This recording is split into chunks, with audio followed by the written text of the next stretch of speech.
So the question that I think a company like Second Avenue asks is, how can we apply the best of educational technology to regard all of these individuals, no matter race, color, creed, gender identification, whatever they are?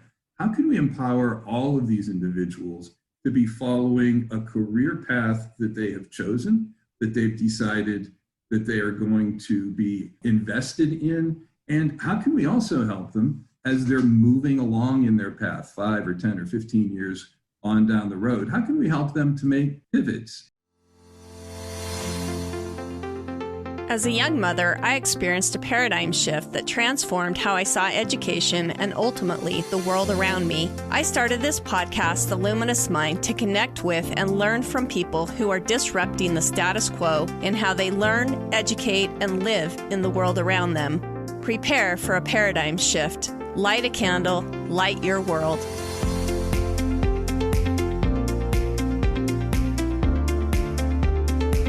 Benjamin Franklin said, "Instead of cursing the darkness, light a candle."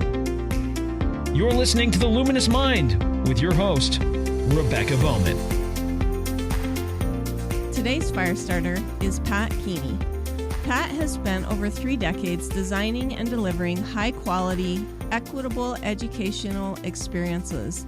Pat's time as a physics teacher, coach, NASA consultant, learning designer, product manager, and now strategist has given him the chance to see education from many perspectives. For the last 10 years, Pat's focus has been career and workforce education, and he was largely responsible for the design and implementation of the largest national online career academy network for high school students. Pat is a champion for pragmatic solutions through his career programs that can be wildly effective, and people can have seamless opportunities to pursue and maintain their next job on the road to becoming their best career self. Welcome so much, Patrick, for coming back to The Luminous Mind. It's always a delight to talk to you, so I appreciate you coming on the podcast today. I think this is our 4th interview now. Is that correct? And so it's going to be a lot of fun talking to you about what you're doing now. I think, the history has been, we talked K-12 and what K-12 was doing. I'm trying to think if there were 2 K-12 kind of interviews of what you were doing. And then we talked about Accenture last time. Do I have that correct? Accenture? I had started doing some consulting work on my own. And so that was Accentuate Learning. Accentuate. And that still exists. Okay. Accentuate Learning. And now we're going to kind of shift gears and move to Second Avenue, which is a website that you created. Go ahead. Not that I created. I don't want to take credit for that. Okay. Actually, so about 10 years ago, in fact, probably the first podcast that we spoke, Rebecca. And by the way, thanks for having me on. I enjoy these talks greatly. And I know we don't have a chance to talk outside of this very much. And so I think that even makes these more interesting. So you might remember the first time we talked a little bit about virtual labs and how they can be valuable. It's a great way to use technology if technology is used in a proper way. And if it's misused, then it's no better than anything else. So the virtual labs were mostly designed by our team in the product development group at K-12. And we had to rapidly make 50 or 60 of them. And Second Avenue Learning was one of the companies 10 years ago that helped us with that project. And I met Victoria Van Voorhis, who's the CEO and founder of Second Avenue then.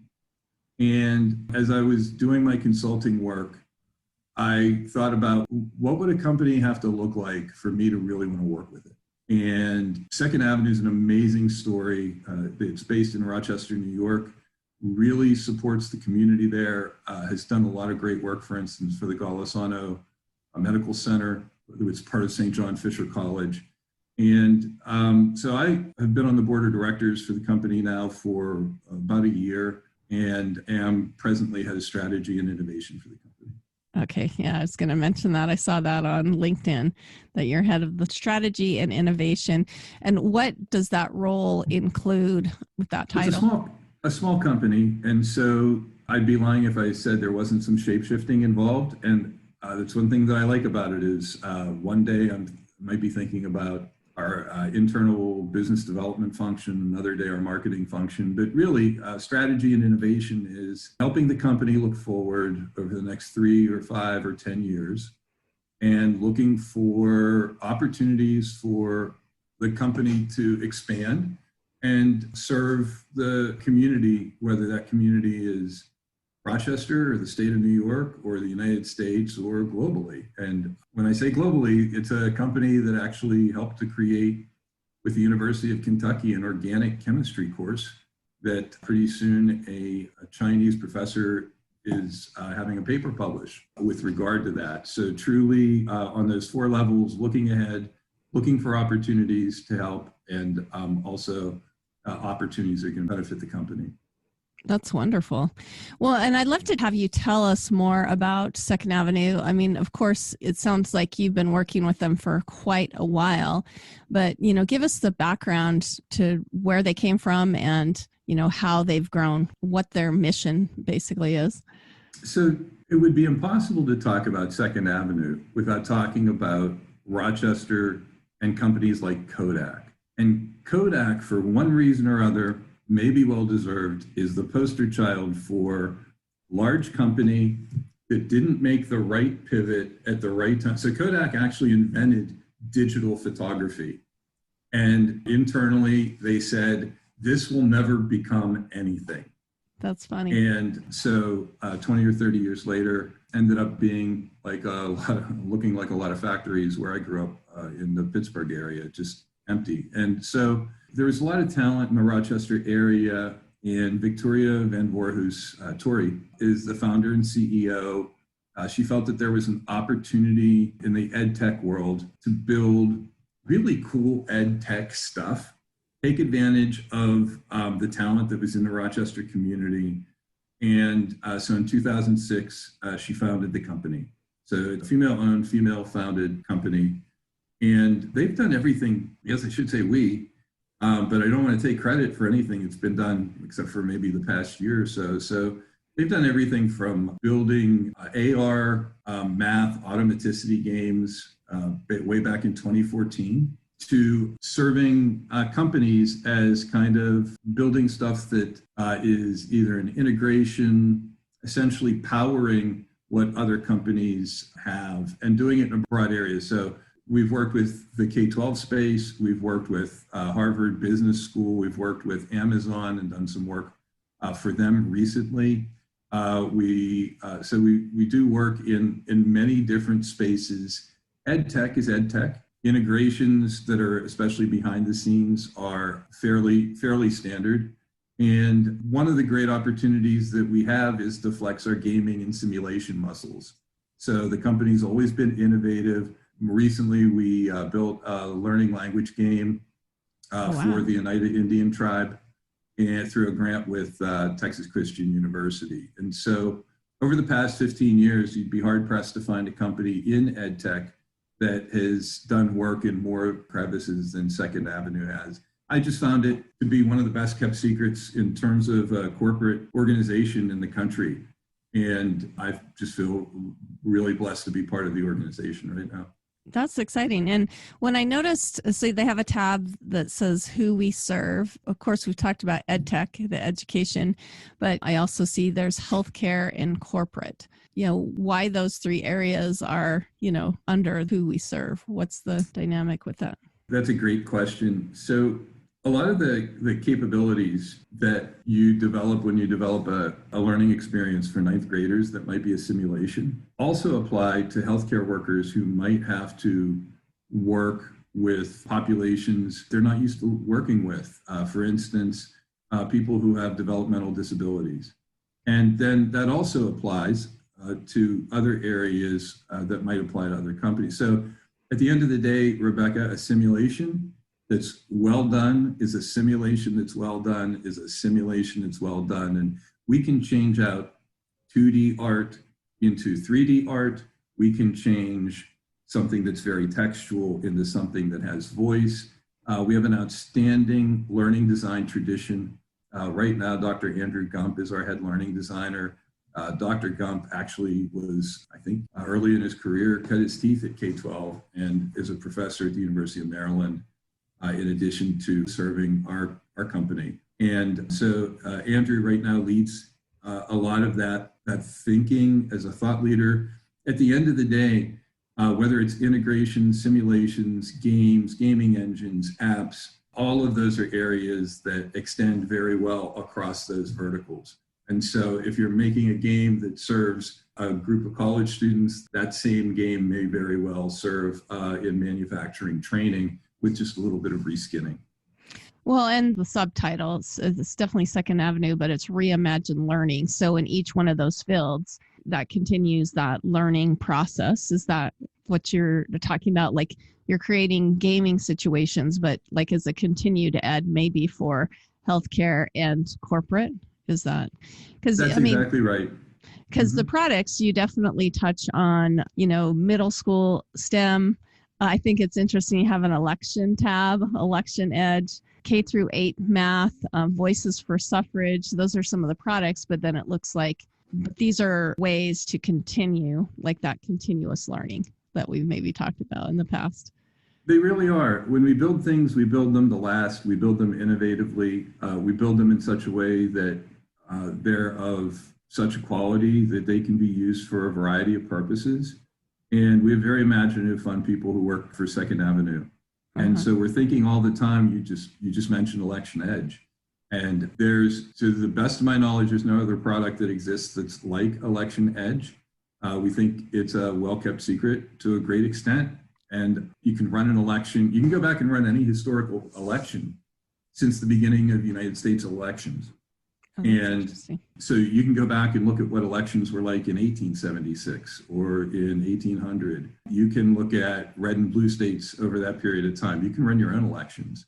It has a lot of capability, but we also built it so that it has a back end to it that could apply across a lot of different disciplines and maybe even different corporate and organizational functions.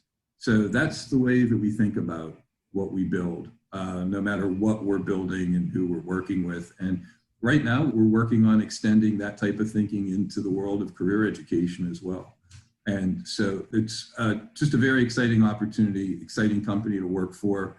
It's not that we do all things for all people, but we're certainly willing to try and are able to scale up and expand very rapidly. Well, and I find this to be a very exciting field that we're talking about because, especially in COVID, I saw a lot of people having to shift to kind of our old model of doing things and how that's been organized to this new way of thinking. And that included companies, that included, schools, that included all of these areas that we've talked about. Let's kind of go back. I mean, you said that this started in 2006, but I would imagine that there's been a huge mindset shift. But let's talk about maybe where we've been and where we need to go with that on that model of organization and how, you put down that today's model is based on organization trying to solve their problems. And we need to kind of move that thinking. Is that correct? I think that's right. Let me take a moment and apply that to the topic and idea of career education and career exploration for a minute. So we have states all over the country that are trying to attract businesses. That's noble. It's what we should be doing. That's outstanding. And that helps to move our economy forward. But so often we see announcements in the newspaper that there's a factory that's coming to I'm just going to make something up, Podunk, South Carolina. And I love South Carolina. It didn't mean to make up. I hope that name isn't disparaging in any way, but 7,500 jobs coming to Podunk, South Carolina in a factory. And, we're looking for people who are skilled and have some type of a credential. And I want to be one of 7,500 people who are exactly the same, who walk into a factory to do a job every day, said nobody ever. Everybody has their own instances, their own family, their own dignity. And as such, we all have our own ideas of who we can be tomorrow and a year from now and 3 years from now. And being one of 7,500 people who are kind of the same going in to working, whether it's in a factory or working at a white collar job where somebody needs 100 accountants to accomplish something, We live in a world today where the scale is unimaginable. And yet we need to remember that the people who are doing these things are people. The people that we're hiring are individuals who have dreams, they have hopes. So the question that I think a company like Second Avenue asks is, how can we apply the best of educational technology to regard all of these individuals, no matter race, color, creed, gender identification, whatever they are? How can we empower all of these individuals to be following a career path that they have chosen, that they've decided that they are going to be invested in? And how can we also help them as they're moving along in their path, 5 or 10 or 15 years on down the road? How can we help them to make pivots? Rebecca, I'll bet that 30 years ago, you didn't think that you would be hosting a podcast. No. Right? No idea. And I know that I've bounced around in my career a little bit, like a pinball first at NASA, which was a great opportunity to work with the world champions at everything. I mean, it's NASA. I always felt like when I drove onto the NASA campus that they had made a mistake. But every time I went in, they paid me. And so I guess I was supposed to be there and really loved the work that I did there. But I've bounced around to a variety of places, been very fortunate. But I've had very much a self-directed career and had opportunities that were available to me. And also I'm a little bit crazy and was not afraid to take risks. My risk tolerance might be higher than most people. Not everybody has these opportunities. And not everybody has people coaching them, helping them, being with them every step of the way. But we live in a time when technology can enable that. We have apps that help people lose weight. We have apps that help people meditate. We have wearables that'll tell you what your blood pressure is so often that when you look at them, it probably raises your blood pressure. And we have all kinds of things that are like that, but we don't have a career coach that we can put in everybody's pocket yet. And I envision a day in a not too distant future where there are several versions of that. I think that's an area where a company that has the capabilities that Second Avenue has can really contribute both to the conversation because of the experience that we bring to bear with career education now, and then also from an ed tech standpoint. That's great. And when we think about it too, and I think we've talked about this before, that career exploration, sometimes students, when they're young, they have no idea what's available, but that even can transfer into being older, as I'm trying to move back into the job force after, quite a delay. I'm trying to figure out, where I want to explore, because obviously my interests have somewhat shifted, actually quite a bit, more to education than it was when I was younger. But does Second Avenue work on that? Like they work on helping young people identify, but then maybe even the older people come up and raise and improve their skills to be ready and qualified for some of these jobs that maybe, technology has advanced so far that maybe I'm not as prepared as I could be. Does that make sense? So it does. And right now we aspire to be part of the conversation. We feel like there are many tools that are out there to help people, that all of those tools have merit and they have value. I'm in the middle of a project right now where I'm doing a deep consultation with a company, in fact, that has a tool that's been available for 5 years. And it's a great technological tool. Where we see the breakdown, though, I'm going to go back to an experience that I had back in the late 90s. In the late 90s, there was nobody that created better education content than NASA. And they created, the old joke is, we created a ton of posters and coasters. So you could go into almost any science classroom in America and see a NASA poster. And we were creating and giving out CD-ROMs at record levels, like you'd have a mission that would make 20 or 50,000 CD-ROMs. And those CD-ROMs ended up being coasters for a lot of people's summer lemonade. I mean, not everybody was out there just putting them into their computer, right? Yeah. And so these were just spammed all over the place. And so there was a problem there. And the problem was how to get the best content that exists, the best stuff that exists, out to the people who were at the last mile of being able to use it, teachers in the classroom, and then give them the comfortability and confidence to be able to use it. Well, today, I think we have the same problem, but with regard to career exploratory tools that are in existence and a lot of other things that have to do with career. There are some great tools that people can access online, but how do they access these tools? How do we give an 8th grader the opportunity to access a tool to find out if they're more qualified to be an astronaut or a marine biologist, if they have an interest in science, for instance? And then how do we do the same thing for a 28-year-old? Because I'm approaching 60, and as I'm approaching 60, Rebecca, I feel younger. I feel like 60 is like the new 40. So, when somebody is 40, what tools do we put in front of them to help them understand what a product manager is and how that's an opportunity that's different than a project manager? And they sound the same, and they're very different jobs and different positions. So we see the opportunity that we have as being technological facilitators. And I can't talk a lot about our sort of top secret idea in this case, but what we really want to do is we want to do a great job of making it easier for people to connect with all of the tools that are out there in one way or another, so that they have that one-stop shop that's easy for them to access. And through technology, we can provide that. And when I say we, that's not just Second Avenue. I mean, that's something that people should have in their pocket today. Community colleges, another quick example, community colleges have access to the best curricular content in the history of humanity that we saw during COVID that could be delivered anywhere, anytime. I think going back to the first time that we talked about the opportunity that K-12 really provided for people was you could take grade school or high school anywhere, anytime on almost any device. And so now you can do community college the same way, but the difference with a career program is that it's a program. You can take somebody through some Microsoft courses.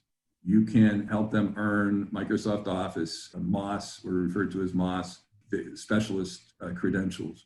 But at the end of the day, what about learning soft skills? There are myriad studies that show that soft skills are the most important types of skills in helping an employee move up the ladder in terms of the value that they provide for a company.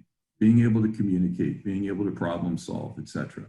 It's always a problem, right? How do we get them their first experiences? Because how often do we hear about people who apply for a job and they can't get the job because they don't have any experience? But they can't get any experience because they can't get a job. So it's incumbent upon the learning institution, the community college, to be able to do that. And in order to do that, you have to build relationships between local employers or regional employers and the community college. That's an area where community colleges could be making themselves more relevant than they are today. And they could do that very quickly, actually even attract more money. We want to help facilitate that. We want to help make that happen. All of the things that I just mentioned exist. But for one reason or another, just like the poster and coasters at NASA, they're not getting into the hands of the right people who are using them the right way. And there's some reason for that. So given our experience, we want to provide value in that area. Well, and I see that could be extremely helpful in the mindsets of people, because sometimes when, we have students that are going through academia, all the way up through the college level, and then when they start their career path, they're ill prepared, they're not able to flex and move to the job that they need to, and then they become really bitter about all the things that we've told them through academia is if you become more educated, if you become more of this or that, you're going to be successful. And then when they try to bridge over to the corporate life or capitalism or something like that, then they become somewhat embittered because they feel like, I don't know, in a lot of ways, I think that they feel very cheated for having moved through this, and then they're still not. And they blame it on the system of free markets or capitalism or whatever. Do you feel like that's kind of where that gap is of being able to bridge, what goes on in our careers to that education so that maybe they're more compatible Do you understand what I'm saying? Like, I mean, and that's what I feel like you're saying, is that you're trying to get to that place of like where there's a good intermix, maybe, of. I do. And there are two sides to that. There's what a four-year institution or a community or junior college, there's what they can reasonably provide for people. And I think we all know right now that there's a gross inequity in the opportunity that students have based on geography, ethnicity, race, to get into especially the elite colleges in the United States. That's not a secret. And if I were a student today coming out of college with the amount of debt that I would have to carry, and to make no bones about this, over the past 30 years, the cost of a college education has skyrocketed at almost a criminal rate. Yeah. While inflation has gone up almost linearly, the cost of a college education has gone up exponentially. And what that means is that there should be an exponentially greater amount of value associated with it. If that was what was sold to me as the dream, and now I get out of college and I might not even be able to get a job in the area that I had been working very diligently, taking on $80,000 or $60,000 or $40,000 in student loans that I'm going to pay back for the next 10 or 20 years to be gainfully employed, I certainly would feel disillusioned and embittered. I think that's kind of for that age group, that's the bad news. The good news is that that's the story of how you're beginning your career. As you move forward, the different types of jobs that will open up to people over the next 5 or 10 years are almost literally unimaginable. And I'll go back to the idea that if you have that career coach in your pocket, if you have the opportunity to continue to go back and learn new skills, and I don't care what age you are, you could be 20, 40, 60, if you're going to continue in the workforce, you're going to have to continue to upskill. Upskill is a word that I don't think existed 10 years ago for most of us. And now it's a word that I see in print, in the media almost every day. And so how are you going to do that? You have to go back to a community or technical college or even a four-year college. You have to retrain yourself unless your present employer, and McDonald's does this, Walmart does this, they have programs where you could take courses online through schools like Arizona State University. And that's laudable. But again, all of those opportunities have to become accessible to everybody that we have. That includes people who can wake up in the morning and simply get out of bed and go to school. It also includes people who may not be in a state in life where they have a car, which makes it harder for them to even get food in their refrigerator, which then takes away some of the disposable time that they would have to compete against other college students for grades that would then qualify them for certain jobs. So we have to, in one way or another, find a way to make those opportunities more equitable. And I know that a lot of people are talking about that and working on that right now. I think the direction that we're moving in at Second Avenue provides an opportunity to make some inroads there. It's going to take some time. But to answer your question, yes, there are many frustrated and angry people out there with regard to their economic situation. And in terms of their opportunities, there should be people who feel like no matter what they do, how hard they try, they just don't have the tools to be able to find the jobs and opportunities that other people have coming to them. Well, and I thought I saw that on your website somewhere. I'm trying to find it, but I know that you were somewhat focused on being able to serve the people who are maybe underprivileged in a lot of ways. Is that true? That's one of the focuses of what you're trying to do as well? Well, I think everybody today would say that they strongly believe and are acting toward equitable solutions and serving marginalized groups in our country. So that's an easy yes. But one of the most marginalized groups in our country, for instance, have been Native Americans. And they're a group that has been, there hasn't been a lot of attention paid to equitable opportunities for Native Americans. When I was with NASA, one of the missions that I worked with was GOES. And GOES satellites have been orbiting the Earth for decades now. And they're the satellites that send us magically the wonderful weather images that we've been getting now since the 60s, 70s, and 80s. So without these satellites, spacecraft, you wouldn't have the weather forecasts that you get from the Weather Channel or on television or anything like that. There's nothing magical about the technology that gets information from the camera on the spacecraft down to Earth. Basically, that's picked up in a way that's very similar to how your car radio works. It's just a bigger dish and a longer distance. But I used to joke, Rebecca, this will scare you maybe. There actually was a congressman in the 90s, I forget who they were, but there was a congressman in the 90s who, in a comment that they made during a session of Congress, talked about these images as if they thought that these were actual photographs that were taken in space. And somehow those photographs, like Polaroids, were just developed and got down here instantaneously. So anyhow, I digress. So let me get back on point. And what really happens with those is digital data comes down from the satellite, goes into a computer, the computer processes it and makes it into a photo.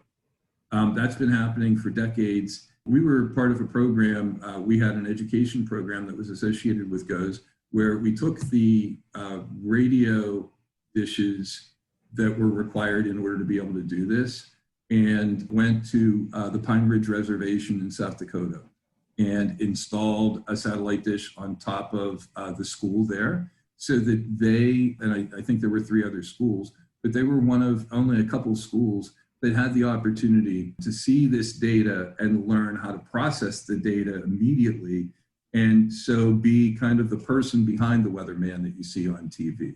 Oh, because most of the time it's not the weatherman or weather person that does that. And so that's an example of not too many people think about the opportunities that need to happen for Native Americans, and yet the most impoverished people in our country, statistically, are on reservations. So we have enjoyed the opportunity to work with the Oneida Indian tribe to help them not only upskill their tribe, but at the same time to help them build a game that's going to keep their culture and their language going. That's and exciting. Maybe in your show notes we can add a link to it. But I will tell you that the game it's just beautiful. It's a beautiful game, and I have to credit and compliment our creative director and our creative staff for building something that doesn't just work and work well and check all the boxes, but really honors the Oneida heritage. And so we continue to seek out opportunities that are like that. The opportunity that I had to work the last time that we talked with Fusion Education, we're still doing some work for Fusion Ed. And Fusion Ed, just to remind you, works with a network of schools in the state of Ohio for students who are either both coming back to school as adult learners to get their GEDs, or students who are grossly credit deficient. And about 87% of those students are African American. The thing I love about Fusion Ed is that not only are they trying to help these students get diplomas, they're also trying to infuse career opportunities into the curriculum so that instead of just having a diploma, they have a diploma and some type of an endorsement, credential, certification, or at least some background in a career that is a middle or high skill, middle or high wage career. That's so exciting. That's how we try to support those types of things, even before it was a national conversation. I know that that's something that was a target or goal of mine in my career. And democratizing education, of course, was something that K-12 has been working at. K-12, not Stride, K-12 Stride, has been doing for decades. And I love Second Avenue's approach to it as well. That's really exciting. And when we've talked about, finding the solutions of kind of making that, finding that career exploration and trying to figure out how to help individuals, we've talked about reaching the individual through other groups. Is it possible to use Second Avenue learning in that career exploration, that career path as an individual? Say that you aren't working for a company or for the government or for the healthcare or something like this that would help provide the Second Avenue learning opportunities, and you want to access this just on your own in kind of a homeschooling or self-directed situation. Is that possible to do? So that's interesting. By the way, something like Election Edge or Martha Madison that you saw on our website, with those products, it's easy to do if a homeschooling parent wanted to use Election Edge for themselves or even for a local group. Just like any other product, lots of companies offer products like this, but you come to the website, pay $99, and you have access to that for a year for a class, whatever a class is. And so that's why I mentioned, some homeschoolers get together in groups or pods, and certainly, you'd be able to use that. For something like this is a little bit of a different challenge. We're not talking about a learning experience that starts and ends like it would with Election Edge. You come upon that time of the year that you've got some objectives, you need to teach it, you need something interesting and engaging to use. Election Edge is an unbelievable tool in order to be able to do that. And then you're done with those objectives. And that's it. You put it away for a while and then you pull it out again next year. And when I say put it away and pull it out, of course, it's all digital, right? In this case, when we talk about people's careers, a platform that serves as a career coach in your pocket has got to be able to apply to people who are at the top of their game or people who are unemployed and maybe they don't even know what the next opportunities are out there. So it has to include some career exploration and also has to include an opportunity to ladder up and to help people see what are the opportunities ahead of you. Maybe you're somebody who's been fortunate and you've worked hard and you're making $80,000 a year. Maybe you're 55 and so you're thinking about retirement, you want to increase your income, or you haven't made the biggest dent in humanity that you wanted to, and so you're aspiring to do that. So it's important that whatever the tool is, the tool itself brings enough to bear, enough information and enough capacity and flexibility that it can really help a wide variety of people. And then in addition to that, Rebecca, it has to be accessible to everybody. There was a period of time where my wife and I lived just outside of Herndon, Virginia, but geographically, there's a little arm of the state of West Virginia that's not far from Herndon. And so we live right over the border in West Virginia. It's amazing how many people in West Virginia still don't have broadband. Wow. And broadband is an assumption that we all make in our everyday lives. Throughout the last year and a half, it's become even that much more important and critical because in an era where people are working remotely, it's a necessity. I mean, you have to have broadband in order to do what we're doing right now. Yeah. And even then it gets a little bit, sometimes people just disappear and come back because of technology. I know the most used phrase last year was, you're on mute.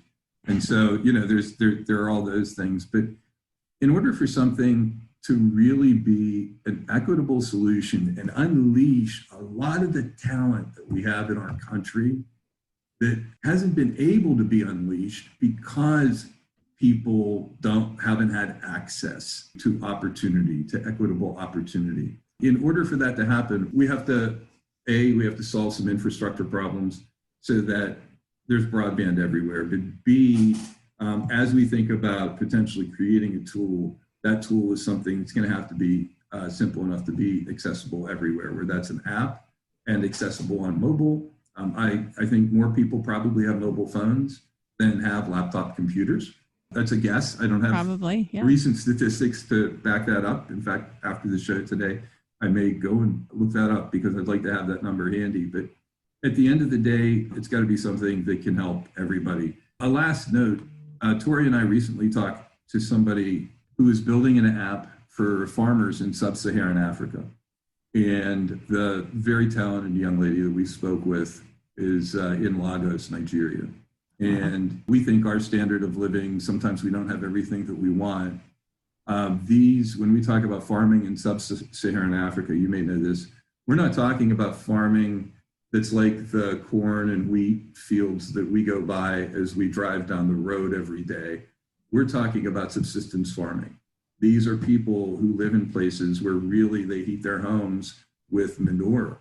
And that's the standard of living there. So that's important and really worthy. Those people, in most cases, have better access to phone signal than people do in the state of West Virginia. Wow. And I would agree with that. I mean, even here in Idaho, that was a big thing, like when COVID hit, of how to educate all of these children that didn't have internet access, when the school district was kind of pushing that. And I know that that was something that they worked really hard. I think it's kind of an ongoing process, but making sure every household had access to the internet so those children could continue to learn. Is that kind of what you're talking about? I am. And I know that you have some extremely remote places in the state of Idaho. They're beautiful. I haven't been out to Boise or the state in far too long. And I look forward to coming out to Idaho again whenever I get the chance. But some of the most beautiful places in Idaho are, as you know, extremely remote. Yeah. Yeah, exactly. So the long answer, though, is trying to create these products for the individual, but make them accessible more so on our phones, correct? Then I think so. Laptop. And that could be phone. It could be laptop. From a technology standpoint, just had a conversation with our head of development yesterday about this. It's not always an either or, that it has to be a website or an app.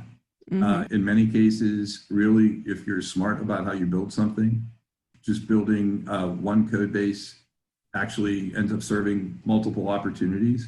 Again, that's one thing I love about working with Second Avenue, is the talent of the people there is just amazing. And it's a fun, energetic group of people who enjoy things like games and simulations and really have a heart for people.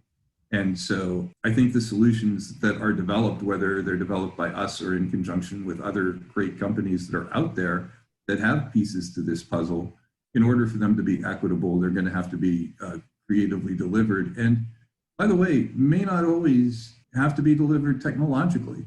They could be delivered in, there are still games that are played that are like Pokemon cards, right?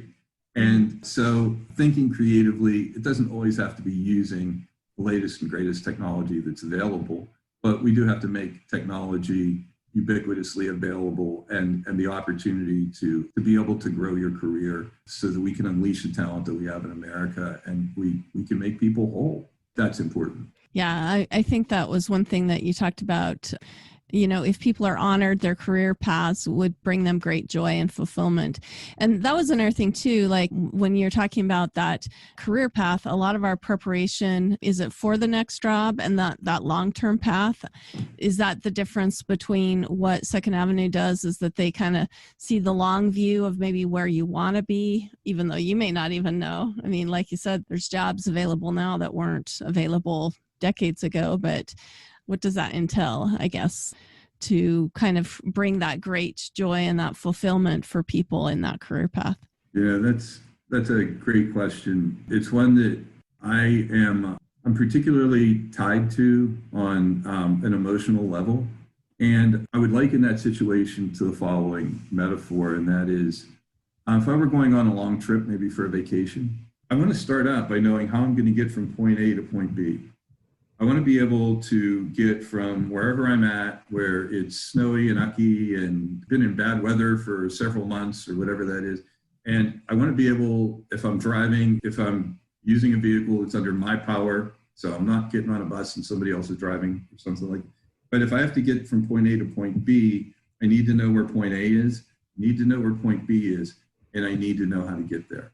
It's absolutely not how we approach career development today.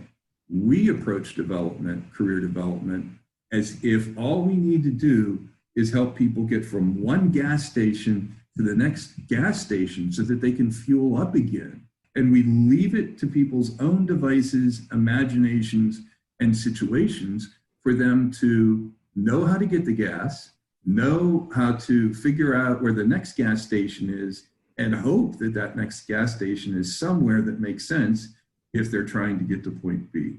In other words, what you described is what would be ideal and what we must do.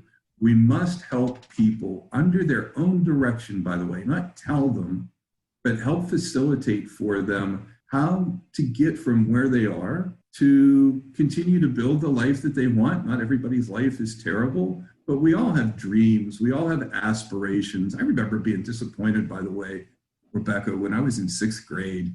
I wanted to be an astronaut. And I found out that in order to be an astronaut, you had to be under 6 feet tall. And I don't think you and I have ever met in person, but I'm 6'4". And it was obvious when I was in 6th grade, I was not going to be 5'11" or under. And so I may have even shed a tear at that moment. And so I'm not saying that it's incumbent upon us to create a world where we have to bend time and space and, make opportunities that just don't exist. But we do have to give people the opportunity to be able to get from point A to point B, and not just be one of those people that's, as I talked about the example before, not just one of those 7,500 people so we can fill up a factory and we can meet some corporate goal. We have to honor and respect people as if they're individuals, because at the end of the day, that's what they really are. They are individuals. And if we treat people that way, then I think we're going to find greater level of happiness, greater level of productivity. I'm not going to understate this. I think that's the way forward. There's a lot of strife in our country, a lot of insecurity, a lot of concern. Mm-hmm. And by giving people a great equitable opportunity where instead of wondering how they're going to put food on their table tomorrow or how in the next year or two they're going to continue to have a job, where they can see this is a path that I have, and under my direction, if I want to change that path, I can, with an app or with a computer program or what might go onto a website, I can change these 3 variables. And now all of a sudden I can see other possible career paths, just like you can do with Google Maps right now if you're traveling anywhere. I'm sorry, that was a really long-winded yes. But I think if we build anything short of that, or we're thinking about anything less than that, we're probably short-sighted. I'll cite one other area where we need to expand our thinking, and that is this idea of seat time equals mastery. Mm-hmm. This is not a new idea. This is something that's been around since the 60s and 70s. We who have been in education know that it exists, competency-based education as opposed to second by second by second ticking off the clock based education. It's a great opportunity. And if I'm somebody who has 3 young children, and I may have the right IQ, I may have an amazing EQ, down the street, I might have a DQ, I don't know. But I may be a very talented individual, the type of person that an organization really needs and where I might shine. But at the end of the day, if I can't get a certain credential because I can't find a competency-based opportunity and where I have to just sit for a certain amount of time, I don't have the same amount of time as person B who doesn't have 3 rugrats that are demanding my attention a lot more often. And the only time I might have in order to be able to take a course or a series of courses or to earn a credential might be after I get all of them to sleep. I might be motivated, outstanding, and, quite frankly, if I'm hiring someone, that's the type of person that I want, somebody who is hungry and motivated and smart, as opposed to somebody who just has time, because time does not equate necessarily to IQ. Yes. Well, and a lot of time in the seat is also very boring. That's that was the number one complaint that I got, and I saw it a lot more from parents who were suddenly doing virtual schooling with their children through a school district versus like K-12 or one of those places, is that the amount of time that the teacher expected their children to sit there and for the parent to sit there with the child was just extremely frustrating. And so the parent, they would notice like, wow, my kid is getting this done in like 15, 20 minutes, but the teacher wants them to sit there for an hour. And I remember when I first started doing online schooling, I felt really guilty because I had been taught like, this is an all-day process, and you're supposed to sit there and you're supposed to do all that. Seat time was super important, but that was number one thing that I heard parents complain about. And then teachers were getting angry at the parents that they weren't spending that time sitting there. So my daughter went to an actual brick and mortar school this year. She chose to do that. And they did several days just as a test situation of, let's work on our classes virtually. But she had a teacher that expected her to be there, sitting there, taking notes from 8 o'clock in the morning. I don't think she finished the course because she wanted these detailed notes. I don't think she finished it till 6 o'clock at night.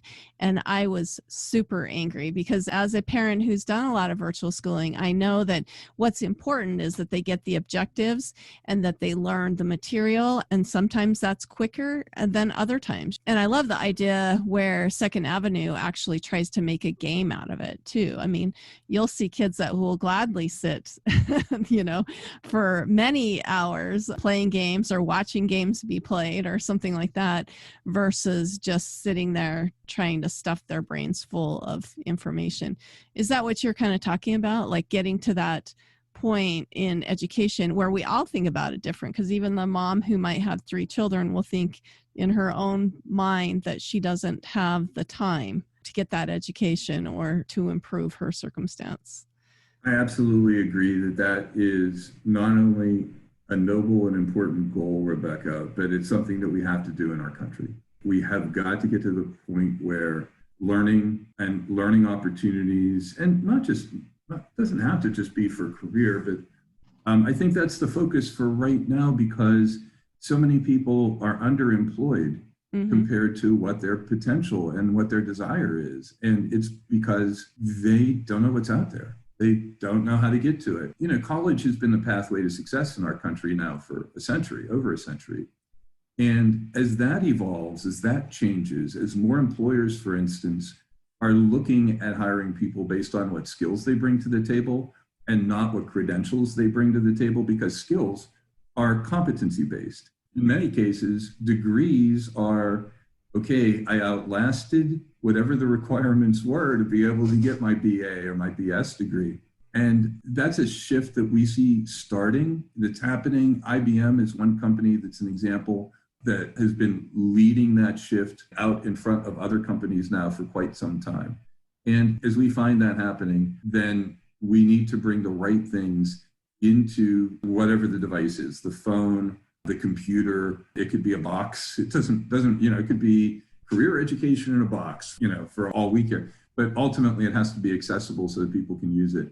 And I think at that point, you're going to find when you have people who are actualized and feel like they have opportunity, and that opportunity is the same for me as it is for somebody else down the street, then I think a number of problems that we have today that we see on the news, that we continue to see in our society, will drop by the wayside. And you mentioned something interesting, by the way, and that is, and you and I seem to hit on this every time that we talk, and that is, while all of this sounds really serious, education and learning needs to be fun. Yeah. It's a natural thing. It's a natural behavior. It's a natural capacity that human beings have to learn and to be able to make decisions based off their learning as to what they want to continue to learn.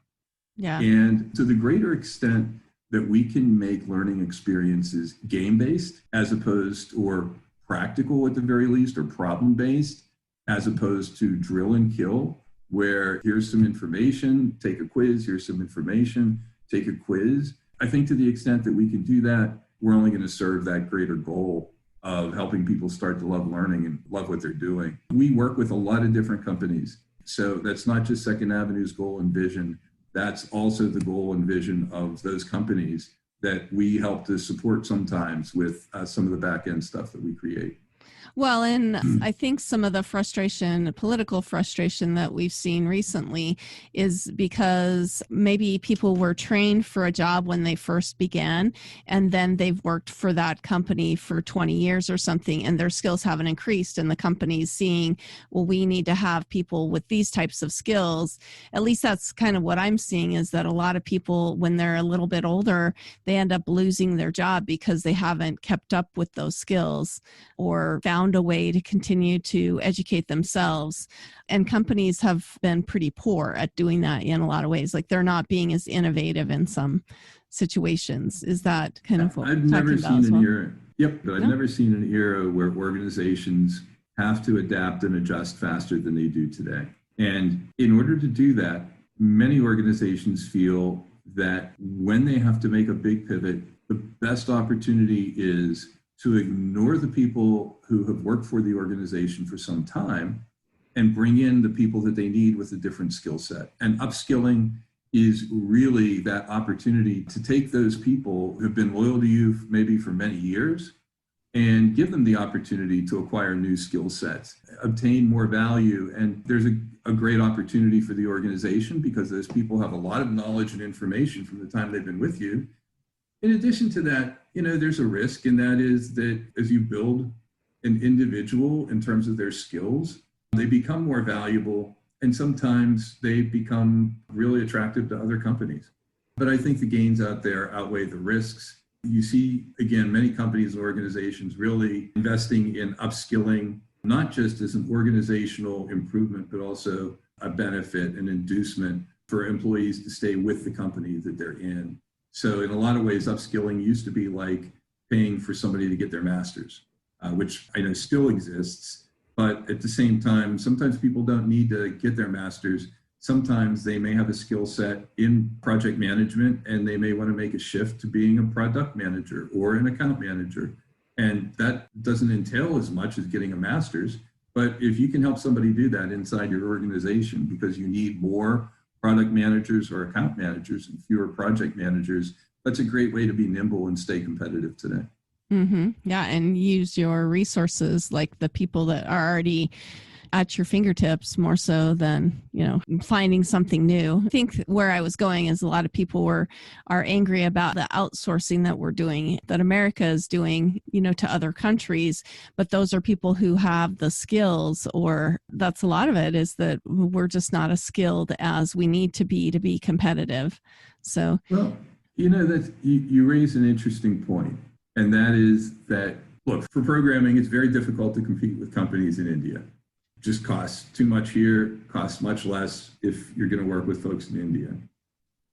So what's the difference? Why is it even a conversation? I think the answer to that is a topic that we brought up for a short period of time earlier, and that is, but in terms of professional skills and soft skills, we have a workforce that is second, or had been at one point. I don't know what the right way to talk about our country, which I'm amazed at the people that we have here, but we have the opportunity to build the best problem solvers in the world here. And we continue to show that because as we track innovation around the globe, a greater percentage of innovation comes from America. Now, a greater percentage of a lot of things, not always good things, comes from America too. But we offer a greater percentage per capita of innovation to the world than anybody else. What jazzes me about having worked for NASA is they're the champs of innovation. At least, they were at one point.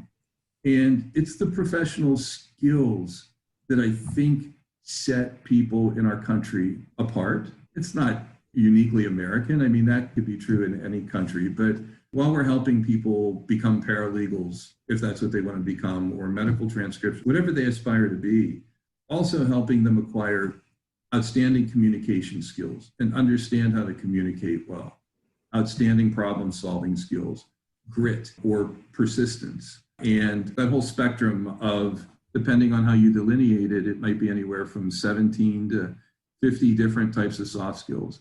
That's something that employers here, I think, realize that that's something that they can only get at home. It's not something that you find as you work in other places around the globe. And I'll tell you that in some specialized instances, I've actually seen that over the last couple of months, working with teams around the globe who just seem to be missing something here or something there. It makes a difference in the work that ends up being done. Yeah.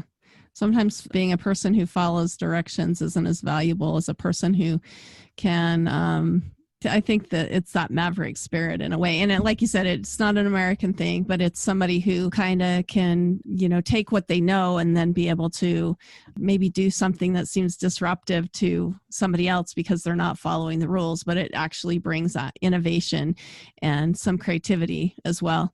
Do you feel like there's anything that you want to talk about that we haven't covered that Second Avenue might do for somebody, or what you're working on in particular? I think this is an exciting time. Yesterday, there was a major merger in the educational technology space. And having been somebody who has been in touch with educational technology my entire career, my first job was with a school district that was an IBM pilot school. And this is in the mid 80s. Oh, wow. It's exciting to see us as a global community start to reach the point where technology can really do amazing things and can solve amazing problems. At the same time, it also has to be managed properly because, and when I'm talking about technology, I'm talking about digital technology in the education space and how that can help people. Yeah. Just as that's an opportunity, we also have got to remember that it's our leadership that we depend on to be sure that the great opportunities don't become great tragedies. Like any technology, almost all technology can be used for good or it can be used for evil. You know, probably one of the first technologies was the fork. I can imagine somebody made the first fork, right? And I hope that they used the fork to eat and not as a weapon. And so, you know, even something that simple can be used for that. So education, most of us feel that it's something that is inherently good. We think learning is something that is as human as breathing is. Yeah. But it's incumbent upon us to keep track of our leadership, regardless of what our political affiliations are, political beliefs, and to be sure that we know and understand what's happening with technology, especially education technology, and how that impacts us and our children and our children's children. Never before have I thought more about the fact that the decisions that are being made today affect not just us, but it's going to affect generations to come. Yeah. And what concerns me sometimes, Rebecca, is it's not the decisions that we're making. Sometimes it's the opportunities that we're not investing in or that we're putting off for a period of time. Exactly. So, for instance, we've kicked the global climate change problem. We've kicked that can as far on down the road as we can. And we're going to have to start to act and probably act in a way where we understand that this is a global problem in order to resolve it in some way that it's not going to result in major tragedy. So I think education, for one reason or other, we never look at it as a lack of education could be a global tragedy, and yet it most certainly is. Yeah. And to the extent that we can help create opportunities for people to learn and obtain the skills and competencies and employment that they want, that's a tragedy if that's not happening. Yeah. Through this pandemic, that was one of the things I noticed. It was a time of frustration for me, but also I was excited to see like, oh, finally people are getting it. But the frustration came that we didn't take the opportunity to learn some of these, you know, online virtual modalities better when it wasn't a crisis point.